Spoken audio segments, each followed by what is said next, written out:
Hello दोस्तों, आज ये हमारी हिंदी की पहली क्लास है। इसमें हम लोग पढ़ेंगे वर्ण और वर्णमाला। तो वर्ण और वर्णमाला पढ़ने के बाद हम इससे जुड़े क्वेश्चन आंसर भी लास्ट में करेंगे कि एग्ज़ाम में किस आधार पर क्वेश्चन पूछता है, कैसे कैसे आता है। तो लास्ट में हम लोग इसके बाद प्रैक्टिस भी करेंगे। तो अभी हम वर्ण और वर्णमाला पढ़ने वाले हैं। तो चलिए अपने चैप्टर पे आते हैं। बात करें अगर वर्ण की, तो वर्ण क्या होता है। तो हिंदी में वर्ण का अर्थ होता है ध्वनि या फिर शब्द। जो कुछ भी हम लोग उच्चारित करते हैं, जो हमारे मुंह से जो ध्वनि निकलती है, उसे हम वर्ण कहते हैं। और अंग्रेजी में इसे लेटर या साउंड कहते हैं। अब एग्जाम्पल के लिए आपको बताएं कि मान लीजिए मकान है।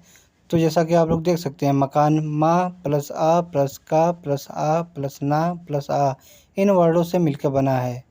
तो इस प्रकार से हमने जाना है वर्ण क्या होता है।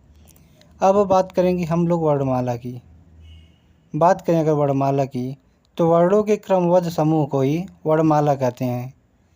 यानी कि जैसे हो गया का खा गा घा अंगा। तो का से हा तक जो एक क्रम होता है ना, तो इसी को वर्णमाला कहते हैं। ऐसे नहीं आगे पीछे लिख दो, पहले का लिख दो, फिर चा लिख दो, फिर हा लिख दो, फिर गा लिख दो। एक क्रम से लिखा होता है, सीक्वेंस से। तो इसे वर्णमाला कहते हैं, वर्णों के समूह को।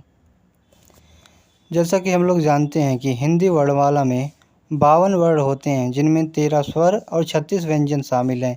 इसके अतिरिक्त 3 अयोगवाह वर्ण भी होते हैं। अब बात करेंगे कि वर्ण के भेद की।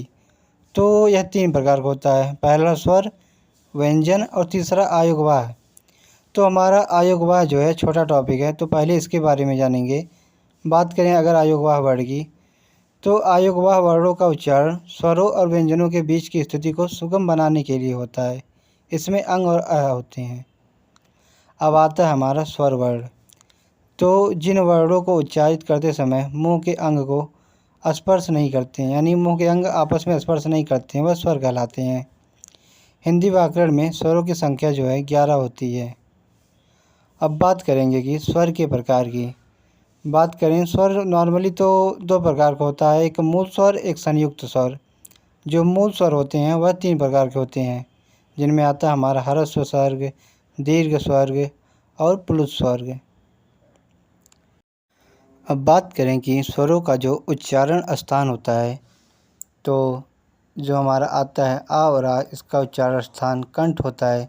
और ई और बड़े ई का तालु, छोटा ऊ और बड़ा ऊ का ओष्ठ, री का मूर्धा, ए और ऐ का कंठ तालु होता है। तो इस प्रकार से हमने अयोगवाह और स्वर वर्ण जान लिया है। अब हम बात करेंगे व्यंजन वर्ण की। तो जिन वर्णों के उच्चारण में किसी न किसी मुंह के अंग को स्पर्श करना पड़ता है, वे व्यंजन कहलाते हैं। हिंदी भाषा में टोटल 33 व्यंजन होते हैं, जो कि आपके सामने हैं। अब बात करेंगे कि व्यंजन के प्रकार। तो व्यंजन 3 प्रकार के होते हैं, स्पर्श व्यंजन, अंतस्थ व्यंजन और ऊष्म व्यंजन। अब हमारा जो आता है पहला स्पर्श व्यंजन। तो इसमें बहुत ही आसान है। जिन व्यंजन का उच्चारण करते समय हवा फेफड़े से बाहर निकलती है और उस समय किसी विशेष स्थान को स्पर्श करती है, उन्हें स्पर्श व्यंजन कहते हैं। इनमें आते हैं हमारे 5 वर्ग। का वर्ग, जिसमें आता है का खा गा घा अंगा, चा वर्ग, टा वर्ग, ता वर्ग और पा वर्ग। अब हम बात करेंगे अंतस्थ व्यंजन और ऊष्म व्यंजन की। पहले अगर अंतस्थ व्यंजन की बात करें, तो इसमें आता है हमारा या, रा, ला और वा। अब बात करें ऊष्म व्यंजन की, तो इसमें आता है बड़ा सा, खट्टी सा, छोटा सा और हा। यानी कि जिन वर्णों को बोलने से मुंह से गर्म हवा निकले, तो वह ऊष्म व्यंजन होते हैं। अब आ गया हमारा अगला व्यंजन का उच्चारण स्थान। जैसा कि आप तालिका में देख सकते हैं, आप लोग चाहें तो इसका स्क्रीनशॉट भी ले सकते हैं, और इसका नोट्स बनाना चाहेंगे तो स्क्रीनशॉट से लिख भी सकते हैं। तो यहाँ पे अगर हम बात करें का वर्ग की, तो का वर्ग का जो उच्चारण स्थान होता है वह कंठ होता है। और चा वर्ग का तालु, और टा वर्ग का मूर्धा, ता वर्ग का दंत और पा वर्ग का ओष्ठ होता है। तो इस प्रकार से हमने जाना 5 वर्गों का उच्चारण स्थान। बाकी आप लोग यहाँ पे देख सकते हैं, स्क्रीनशॉट से आप लोग लिख लीजिएगा, बाकी याद भी कर सकते हैं आप लोग।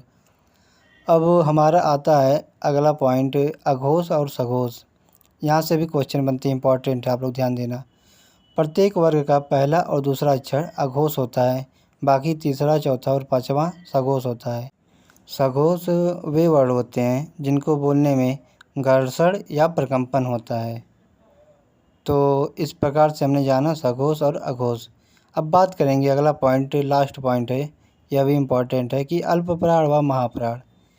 तो जिन वर्णों को बोलने में कम वायु निकले उसे अल्पप्राण कहते हैं, तथा जिन वर्णों को बोलने में अधिक वायु निकले उसे महाप्राण कहते हैं।